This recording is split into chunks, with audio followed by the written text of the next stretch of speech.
Nunca nos cansaremos y siempre predicaremos lo que el Evangelio nos enseña.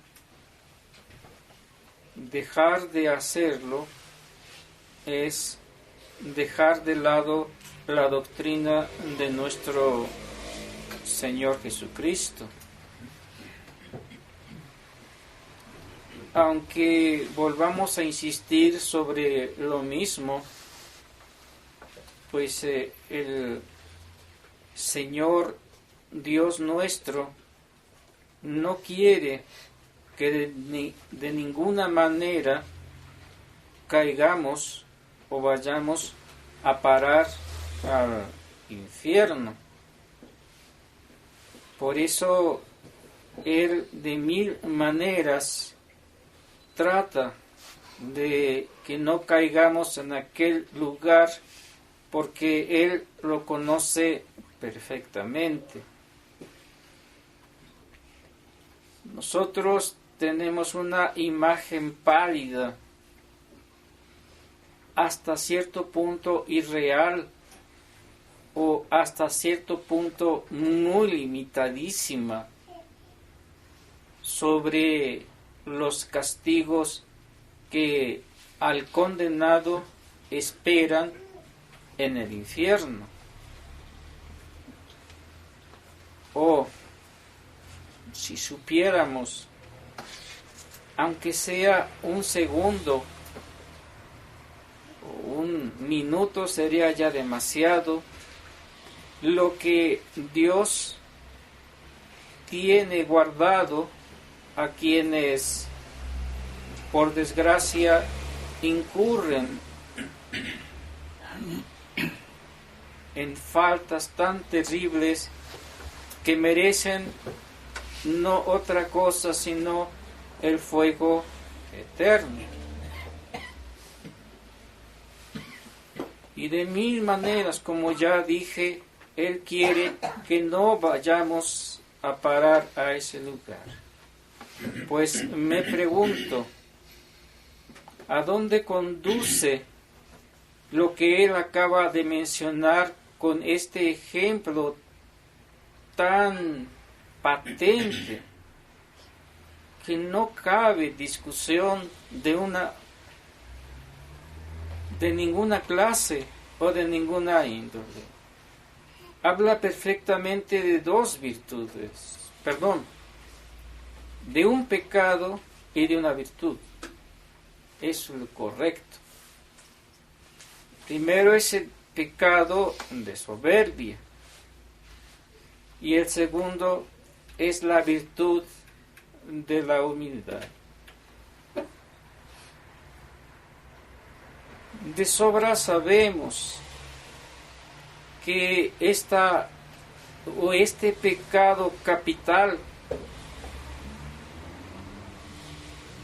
se puede manifestar de múltiples maneras en nuestros seres o en nuestras almas, para ser más concretos. Y una de ellas se manifiesta precisamente en este Evangelio, con esta parábola que es tan ejemplar y tan instructiva que no tiene desperdicio alguno. Dice los santos que la oración del fariseo, es como una ofensa hecha a Dios. Es insoportable esta oración, entre comillas, a los ojos, a los oídos y al mismo ser de Dios nuestro Señor. No hay cosa que Él más odie sino el ver en nuestras almas este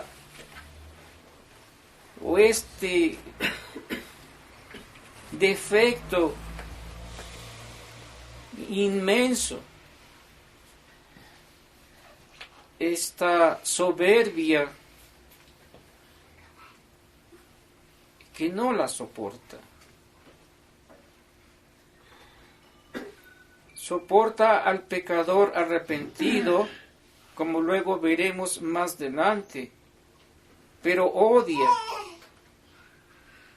al soberbio cuando éste lamentablemente hace de esta o de este pecado capital algo esencial en su alma.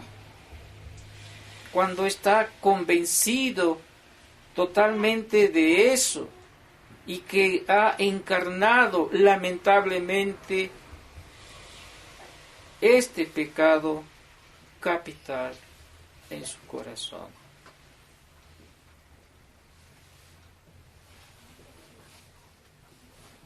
Y de tal manera lo castiga que niega su gracia al fariseo, no así al otro. Pero si solamente parasen aquí los castigos que Dios proporciona a los soberbios, sería poco. Si hacemos un recuento a través de las Sagradas Escrituras, encontraremos cosas espantosas que Él ha ejecutado contra aquellos que se encuentran inmersos, lamentablemente, en este pecado capital. Y ahí, en primer lugar, encontramos a los demonios. El santo cura de Ars dice: si queréis saber la gravedad de este pecado, habría que pedir permiso a Dios para traer un demonio y ponerlo aquí, enfrente de ustedes, y que Él les dijera a ustedes qué es ese pecado de la soberbia.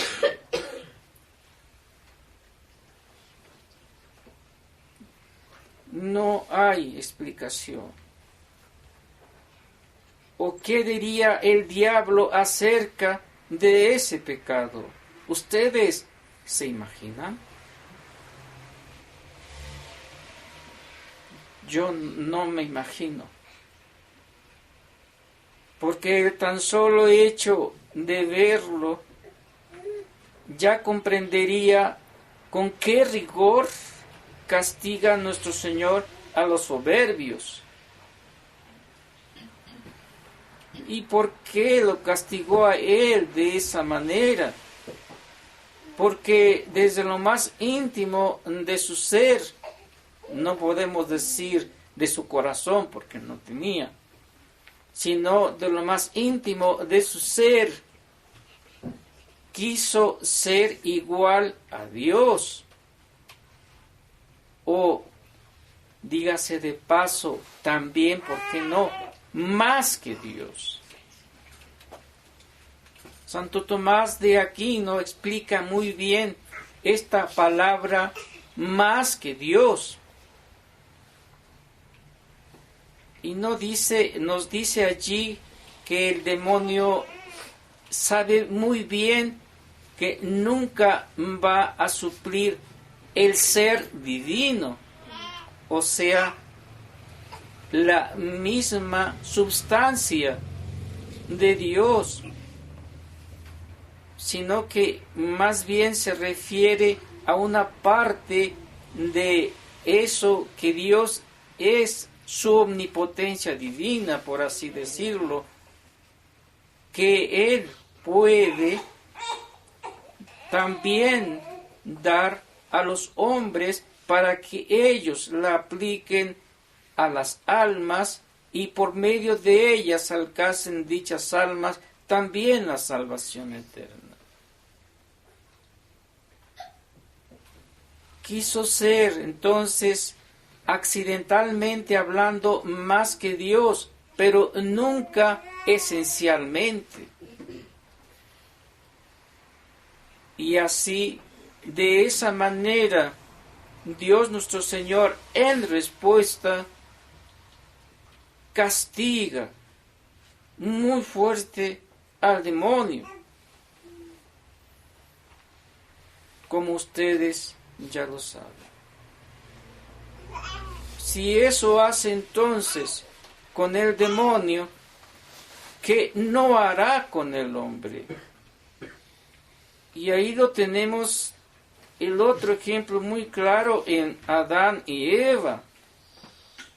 Seréis, les dijo el demonio, como Dios, no igual a Dios, ni no más que Dios, sino seréis como Dios. Y por haber incurrido en este pecado también de soberbia, lamentablemente padecemos lo que padecemos.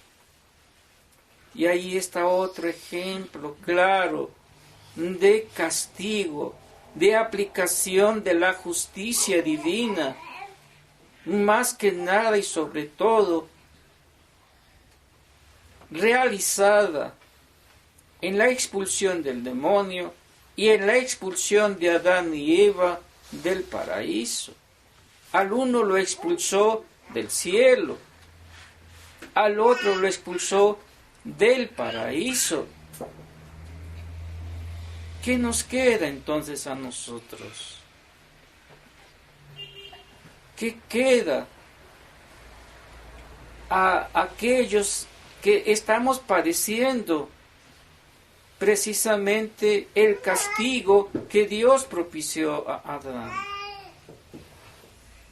Teníamos mucho en el paraíso y de golpe y porrazo nos encontramos sin nada del paraíso y con otros males mucho mayores que no conocíamos.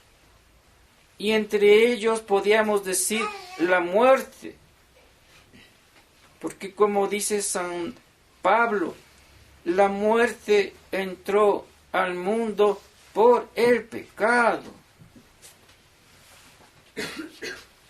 Y con la muerte pues vienen todos los males que a diario nuestro cuerpo y nuestra alma nos lo recuerdan.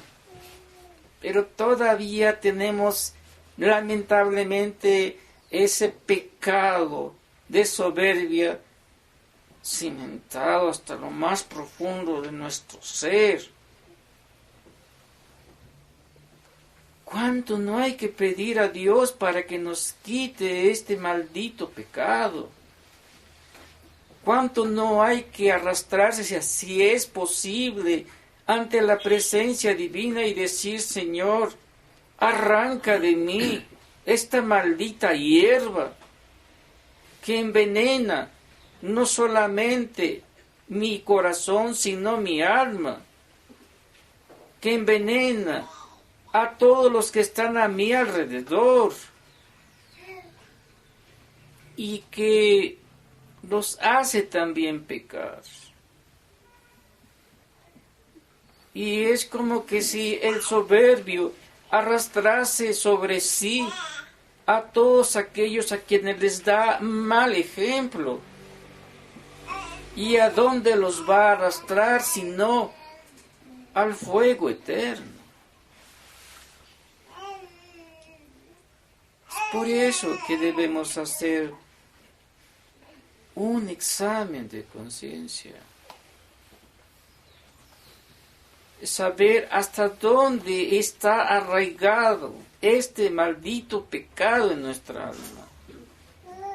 Hasta dónde afecta nuestra relación no solamente con el prójimo, sino también principalmente con nuestro Señor Jesucristo.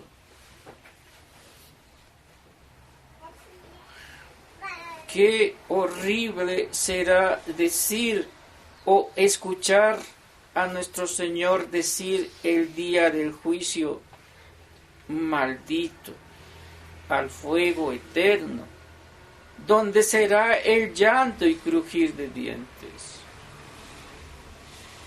Porque eso es lo que pasa en el infierno. Llanto por el odio inmenso que siente el alma contra Dios.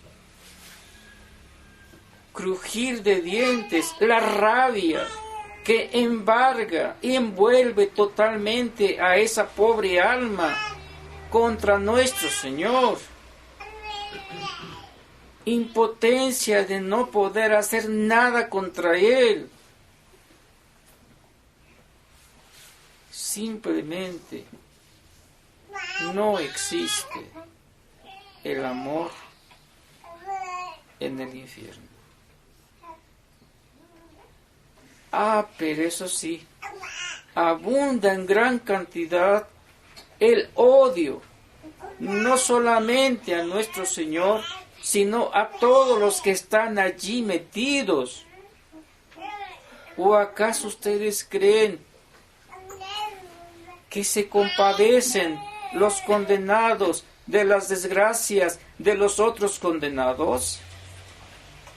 ¿Que el demonio se compadece de la desgracia que sufren todos los que están allí condenados? Están equivocados. Un odio visceral de los unos contra los otros. Amén del fuego. Amén de todos los tormentos que pueden haber allí. Está este odio visceral. Y el camino fue la soberbia. Porque si es un pecado capital, es una puerta que se abre hacia los otros 6 pecados capitales, necesariamente. Es como la llave para entrar a todos estos pecados capitales, cuyo fin ya lo conocen, la perdición eterna. No en balde dice nuestro Señor en el Evangelio que este fariseo, en vez de haber sido absuelto de sus pecados, regresó a su casa más cargado de pecados, con el gusano de la perdición eterna dentro de su alma, por la soberbia crecidísima que él manifestó en esta disque oración. Muy distinto, ya para terminar, fue el estado del publicano. No hace falta comentar, porque ya mucho se ha dicho sobre la virtud de la humildad. Y queda para otro sermón hablar de esta excelentísima virtud, que ni siquiera figura entre las virtudes cardinales como una de las más importantes, ni siquiera se atreve, por así decirlo, a levantar los ojos para mirar a las 3 virtudes teologales. Y sin embargo, nuestro Señor llega a decir, porque el que se exalta será humillado, y el que se humilla será ensalzado.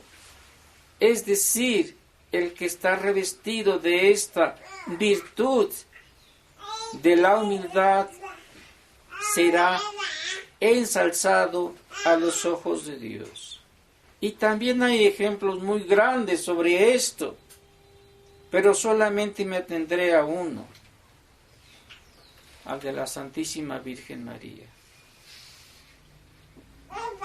¿Qué no sintió el corazón o qué no sintió la Trinidad Augusta cuando escuchó a la Virgen decir: he aquí a la esclava del Señor, hágase en mí según tu palabra? Oh, yo no quiero imaginar lo que la Trinidad Augusta sintió ante estas humildísimas palabras de la Santísima Virgen María. Por eso es llena de gracia. Por eso llueven sobre ella en ese momento gracias que nosotros ni siquiera nos imaginamos, que enriquecen al alma y la hacen grata, pero muy grata a los ojos de la Trinidad Augusta. Es sin duda ella, nuestra maestra. Es sin duda ella y sobre todo su corazón inmaculado, ese divino molde en el cual quiere nuestro Señor que nos arrojemos para que nuestras almas sean moldeadas según este inmaculado corazón.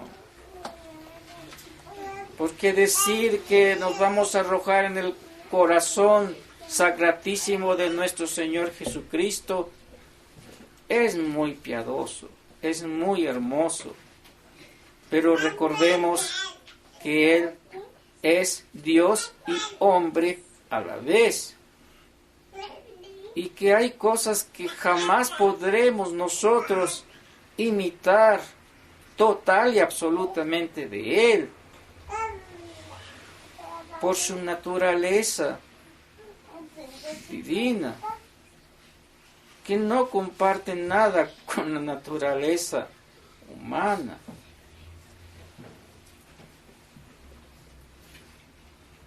En cuanto a que ella se nos done totalmente y nos divinice, por así decirlo, no lo hace por medio de su naturaleza, sino por medio de su gracia, que nos levanta si estamos moldeados por el corazón inmaculado de la Santísima Virgen María. Pidamos pues a esta bienaventurada Madre de Dios y Madre nuestra que nos enseñe el camino de la humildad, que nos aleje del espíritu o del pecado mortal de la soberbia, para que algún día alabemos y glorifiquemos a Dios por toda una eternidad en la vida eterna. Ave María Purísima, sin pecado concebida, María Santísima. En nombre del Padre, del Hijo y del Espíritu Santo. Amén.